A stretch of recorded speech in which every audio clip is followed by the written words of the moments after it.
মানুষের জীবনে কিন্তু ভারী ক্ষণস্থায়ী, তাই জন্য তাকে কিন্তু প্রত্যেকটা উইকেন্ডে, মানে যতটুকু আমরা ঠান্ডা পাবো প্রত্যেক উইকেন্ডে তাকে কিন্তু চেটে পুটে এনজয় করতে হবে। এখন বলো আমি কোথায় এরকম খেতে খামারে মাঝ মধ্যখানে দাঁড়িয়ে পড়েছি। যাই হোক, অবশ্যই আমাদের একটা প্ল্যান আছে, সেই প্ল্যানের জন্য আমরা গত রাতে প্ল্যান করেছি মিস্টার একটা ছোট্ট উইকেন্ড ট্রিপ।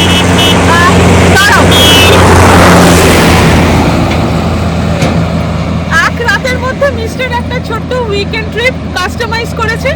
কোথায় যাচ্ছি কি হচ্ছে সব বলতে থাকবো, স্কিপ না করে ভিডিওটা দেখতে থেকো। আর হ্যাঁ, welcome back to live camera action to a brand new video.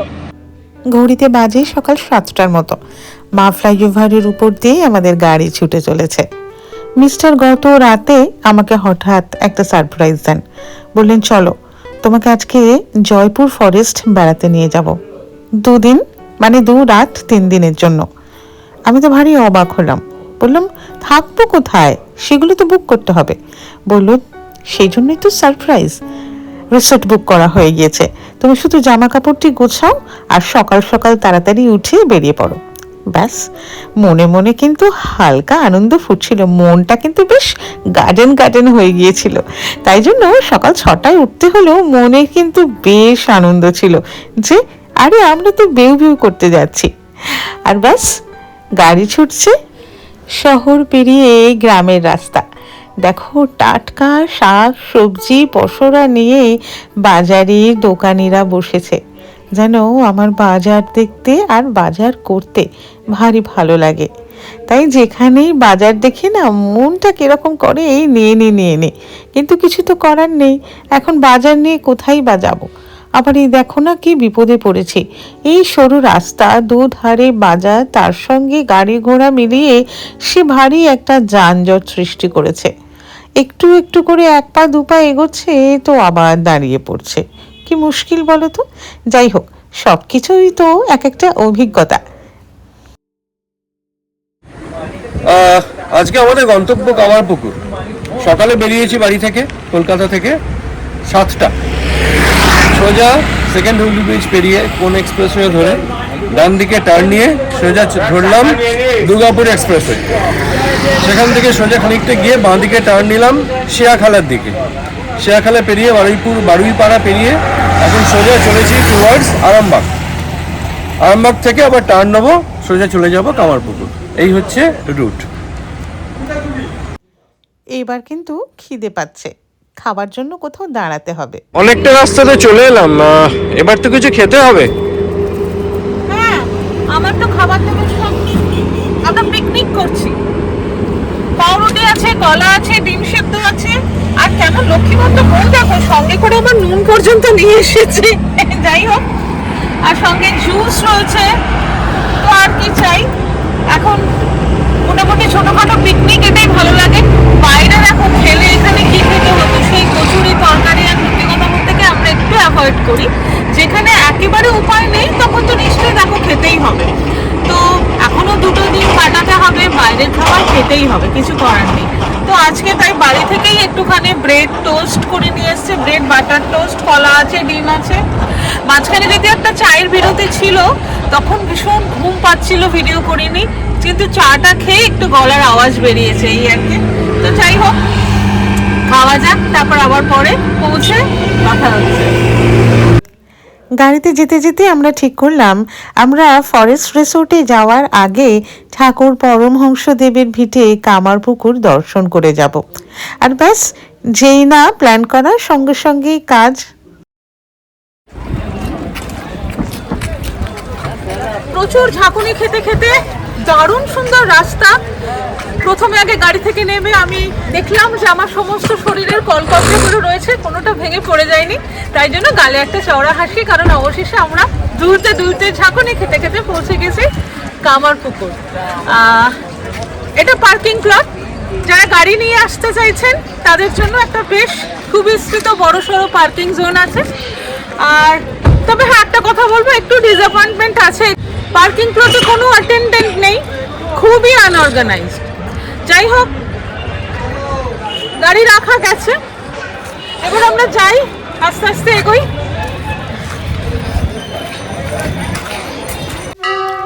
আমরা পৌঁছে গেলাম ঠাকুর পরমহংসদেবের জন্মভিটে কামারপুকুর রামকৃষ্ণ মঠে। কামারপুকুর রামকৃষ্ণ মিশন হল ঠাকুর শ্রী পরমহংসদেবের জন্মস্থান হুগলি জেলার কামারপুকুর গ্রামে অবস্থিত একটি গুরুত্বপূর্ণ আধ্যাত্মিক ও সমাজ সেবামূলক কেন্দ্র, যেখানে তার পৈতৃক ভিটে, মন্দির এবং আশ্রমও আছে, যা ভক্তদের জন্য শান্ত ও পবিত্র পরিবেশের পাশাপাশি শিক্ষামূলক ও সেবামূলক কার্যক্রমও পরিচালনা করেন। মূল ফটক দিয়ে ঢুকে ডান দিকে প্রথমে চোখে পড়ল ঠাকুর পরমহংস দেব বপন করেছিলেন এই বৃক্ষটি, যা আজ একটি মহিরুহে পরিণত হয়েছে।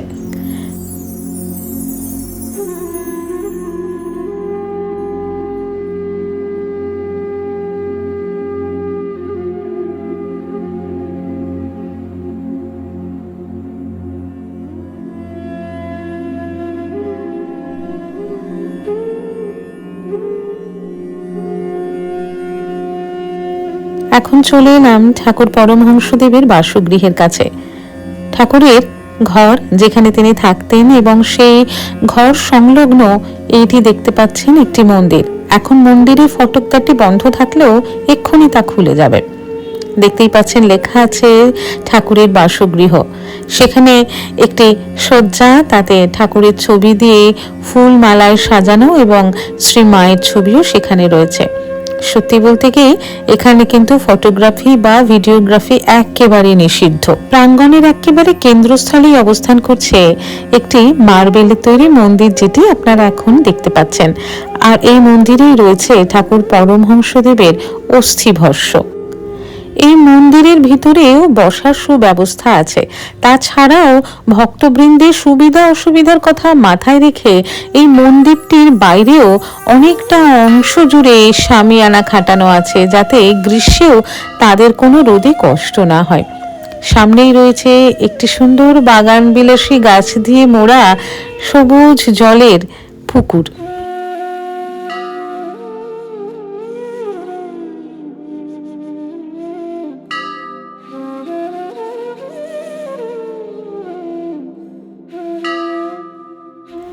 আবারও চলে এলাম ঠাকুরের পূজার ঘরের সামনে। খানিক আগে যে ফটকটি বন্ধ ছিল, এখন আবার পূজার পর এই ফটকদ্বারটি খুলে দেওয়া হয়েছে। এখানে আপনি চাইলেই প্রণামীও জমা দিতে পারেন। বিভিন্ন রকম পূজা সামগ্রী, মন্ত্রের বই এখানে নির্দিষ্ট মূল্যের বিনিময়ে আপনি কিনতেও পারেন। আর এই ভেতরে দেখতে পাচ্ছেন বিগ্রহ, যে বিগ্রহ স্বয়ং ঠাকুর দ্বারা পূজিত হতো। এখন আপনাদের নিয়ে যাব যোগী শিব মন্দিরে। কথিত আছে এখানে শিবলিঙ্গের জ্যোতি থেকে মায়ের গর্ভে ঠাকুর পরমহংসদেবের জন্ম হয়।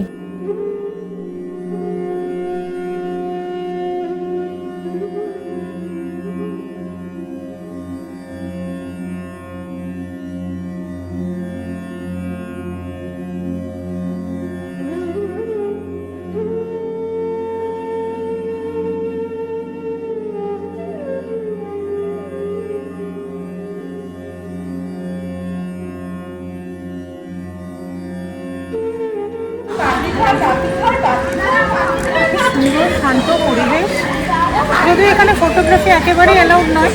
আমরা চুরি করে ভিডিও তুলছি, কিছু করার নেই। তার কারণ হলো, হ্যাঁ নিশ্চয়ই যে কোনো প্রতিষ্ঠানের একটা নিয়মকে আমি সম্মান জানিয়েই বলছি। জয়রামবাটি বা কামারপুকুর এগুলো তো আমাদের ভীষণ ইমোশনের জায়গা, এবং আমরা সবসময় চাই যারা এই কন্টেন্ট ক্রিয়েট করছি, এইসব প্রফেশনে আছি, কিছু অন্তত মুহূর্ত তুলে নিয়ে যাব এবং তা সকলের সঙ্গে ভাগ করব। সেখানে একটু তো মনটা খারাপ, অনেক কিছুই তুলতে পারিনি। অনেক কিছুই হয়তো দেখতে পাবে তোমরা, ভিডিও কেঁপে যাচ্ছে বা কিছু, ওগুলো একটু মার্সি করো। দেখি আরও যদি কিছু তুলতে পারি। তবে বাকিটা অবশ্যই আমরা এখন এখানে যে ভিটেতে, যে পুণ্যভূমিতে দাঁড়িয়ে আছি, সেখানে কিছুক্ষণ একটু মেডিটেট করব। এখানে প্রার্থনা ঘরে একটু বসবো, দেখি তারপরে যতটা সম্ভব, না হলে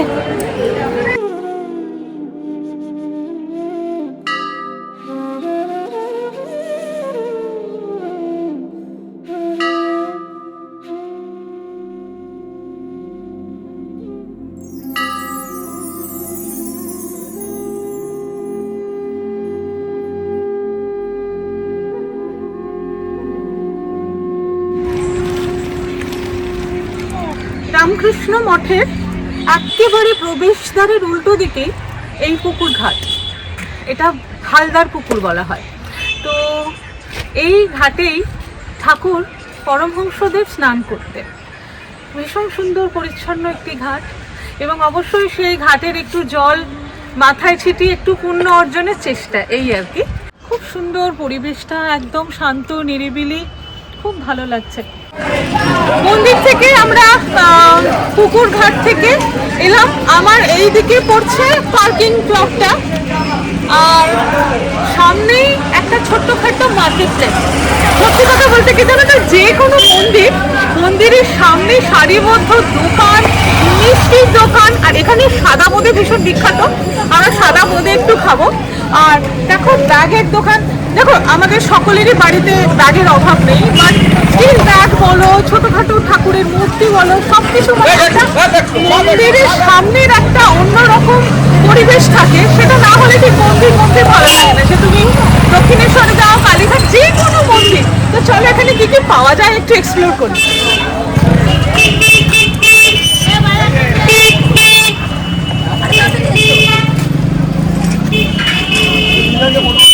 ওই কোনটাতে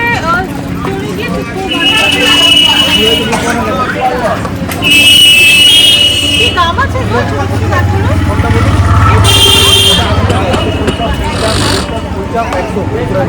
বড়গুলো 100। ও বাবা, 10 টাকা করে। ঠাকুর আর শ্রীমান 10 টাকা।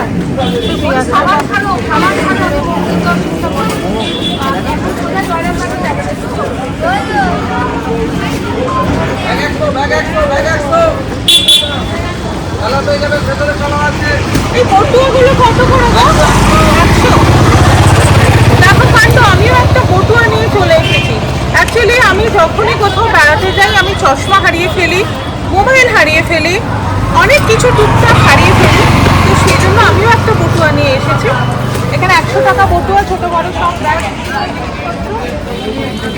সুন্দর একটা মার্কেট, দেখে নাও চারপাশে অনেকেও আছে। তো এখন আমরা কি মিষ্টি খাবো? সাদা বোঁদে। সাদা বোঁদে? আচ্ছা চলো সাদা বোঁদে খাওয়া যায়। এখানে সামনেই অনেকগুলো মিষ্টির দোকান আছে।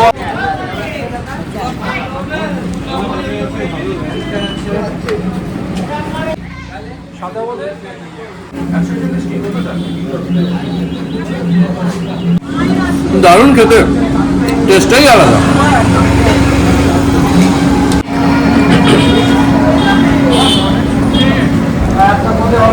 সবথেকে বড় কথা, একটা শুকনো বোঁদে না, বেশ রসালো জুসি। আমি তো বোঁদে তো দুরকম হয়, একটা দেখবে ড্রাই, আমার সামনে ড্রাইটা একদম ভালো লাগে না, আমার বেশ রসালো বোঁদে ভালো লাগে। বোঁদে ছাড়া এখানে রয়েছে ল্যাংচা, লেডিকেনি, গুড়ের রসগোল্লা, সবকিছু এখানে আছে।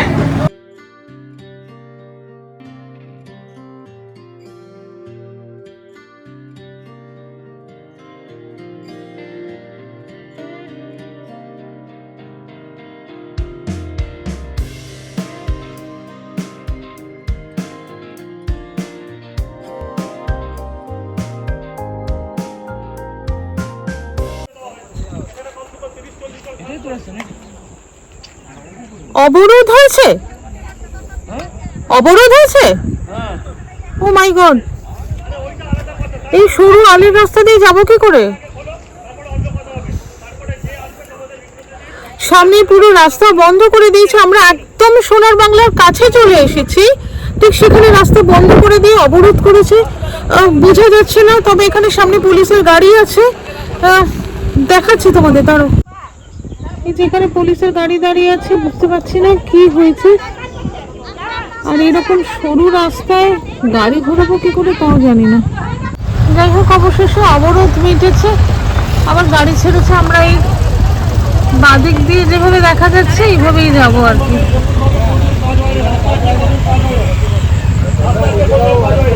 এখানে কিছু একটা হয়েছিল, লোকাল মানুষদের সাথে কিছু একটা হয়েছিল সমস্যা।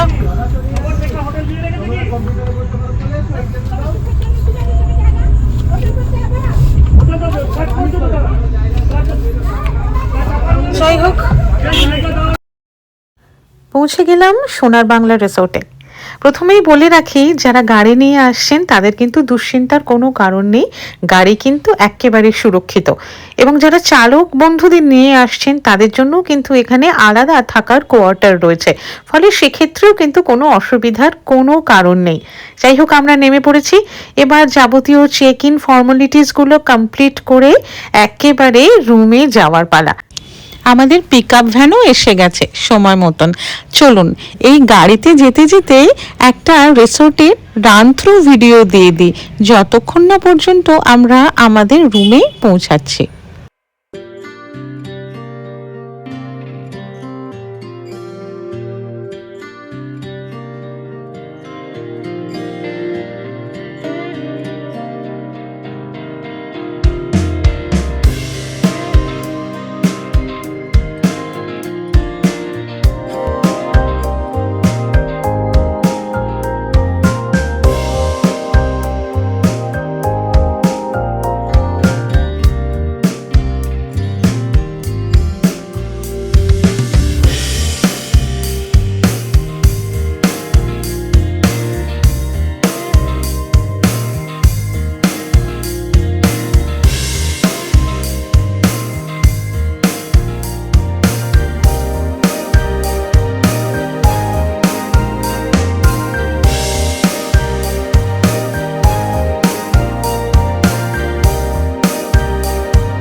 আমার বাড়িতে আপনাদের স্বাগত। যাই হোক, জোকস এপার, রুম ট্যুরটা দিয়ে দিই। রিসোর্টের ট্যুর কিন্তু আগামী ভিডিওতে দেবো। ঢুকছেন, একটা এখানে সুন্দর জুতো রাখার জায়গা, একটা অর্গানাইজার রয়েছে জিনিসপত্র রাখার, অলরেডি আমরা রেখে দিয়েছি। এখানে একটা ওয়ার্ডরোব যেরকম হয়, খুব সুন্দর। ওয়াশরুম,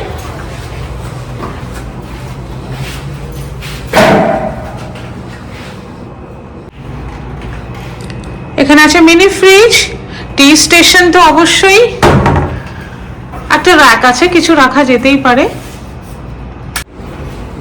তো রুমটা দেখাই, এসো। খুব সুন্দর, ভীষণ কোজি, ডাবল বেড অবশ্যই, খুব সুন্দর। আর সব থেকে যেটা আচ্ছা, এখানে তো টিভি ইউনিট আছে, মিরর রয়েছে, খুব সুন্দর একটা টেবিল রয়েছে, সঙ্গে দুটো জলের বটল, গ্লাস, একটা ছোটখাটো জিনিস হ্যাং করে রাখার জন্য জায়গা, দারুণ সুন্দর। আর আমি যেটা দেখে আমরা দুজনে পছন্দ করেছিলাম এই রুমটা, সেটা হলো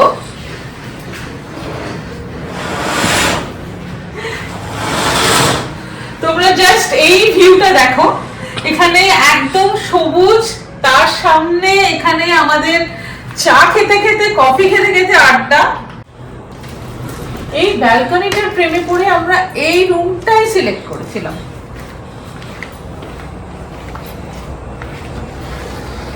সত্যি বলতে কি, পুরো দিনের আলোটা চেটে ফুটে। আর রাতে যদি আমরা একটু ক্যান্ডেল নিয়ে আসতাম, এখানে আমাদের ক্যান্ডেল লাইট ডিনার কেউ আটকাতে পারতো না।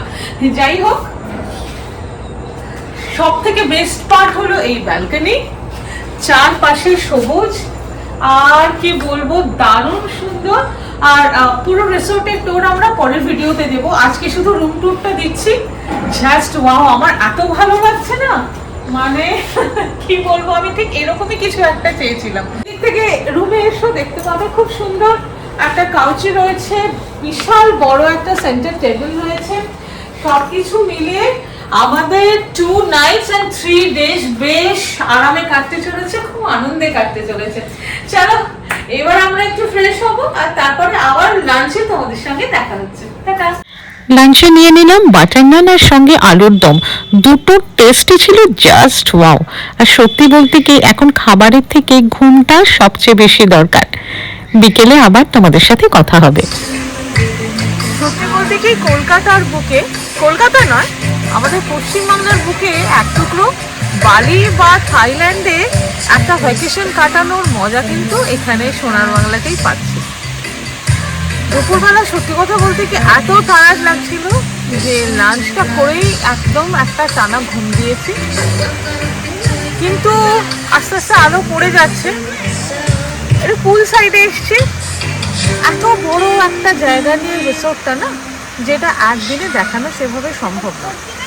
তো এদিকে আমি প্রচণ্ড পাকা, বেশ ঠান্ডা লাগছে। আমি কিন্তু সেই অর্থে জাস্ট একটা হুডি নিয়ে চলে এসেছি। হ্যাঁ, ম্যানেজেবল, স্টিল অত ঠান্ডাও নয়। এখানে দিনের বেলা খুব একটা ঠান্ডা লাগছে না, একটু সন্ধ্যের দিকে, বাট স্টিল এই ঠান্ডাটা এনজয়েবল। খুব সুন্দর, খুব ভালো লাগছে। তো আজকে সন্ধ্যেবেলার একটু ভিউ তোমাদের সঙ্গে, একটু রিসোর্টের ট্যুরটা সন্ধ্যেবেলা কিরম লাগে, আলো জ্বলছে চারপাশে, আস্তে আস্তে সূর্যের আলো পড়ছে আর আস্তে আস্তে রাতের রিসোর্ট সেজে উঠছে, সেটা একটু করে দেখাই। আজকে আর এর বেশি কিছু না, রিল্যাক্স করবো, আবার নতুন সব কিছু পরের ভিডিওতে। তো চলো পুল থেকে এবার একটু অন্যদিকে যাই। এখানে বাস্কেটবলের কোর্ট রয়েছে, হ্যাঁ, বাচ্চাদের খেলার জন্য অনেক রকম রাইড রয়েছে। চলো ওদিকে দেখাচ্ছি। আমি জানি আমি বেশ অন্যায় করছি, কিন্তু বিশ্বাস করুন তাতে আমার বিন্দু মাত্র অপরাধবোধ কাজ করছে না। বাচ্চাদের অ্যামেনিটিসগুলোর উপরে আমি এই ধেড়ে মহিলাটি দাপাদাপি করছি, কিন্তু কেনই বা করবো না বলুন তো?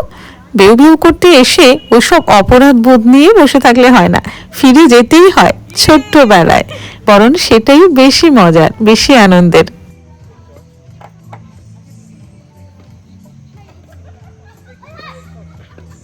এখানটা দেখলে সব বাচ্চাদের খেলার জন্য সমস্ত অ্যামেনিটিস রয়েছে।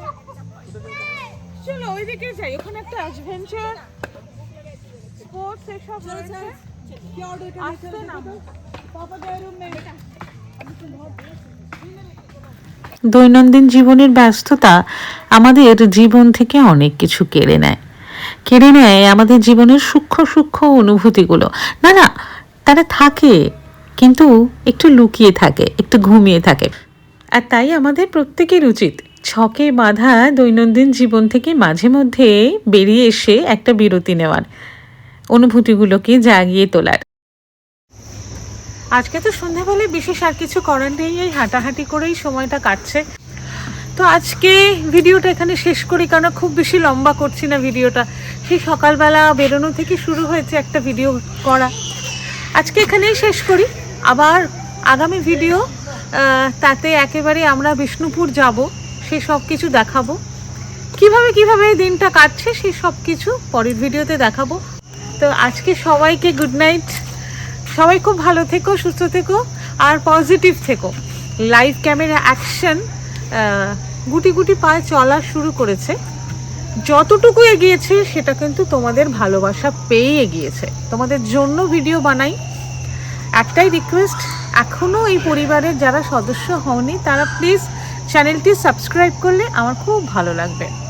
ভুল ত্রুটি হতেই পারে, কমেন্ট বক্স আছে, অবশ্যই মতামত জানিও, তবে তো আরও ভালো কাজ করতে পারবো, আরও ইনফরমেটিভ, আরও কনস্ট্রাকটিভ ভিডিও তোমাদের জন্য তৈরি করতে পারবো। পাশে থেকো, অবশ্যই চ্যানেলটা সাবস্ক্রাইব করো। আজকের মতন আসি, আমাদের ঘুমোতে এখনও অনেকটা সময়, কিন্তু একটু নিজেরা শুধুমাত্র জায়গাটা একটু অনুভব করি। এবার ক্যামেরাটি পকেটস্থ করি। Good night.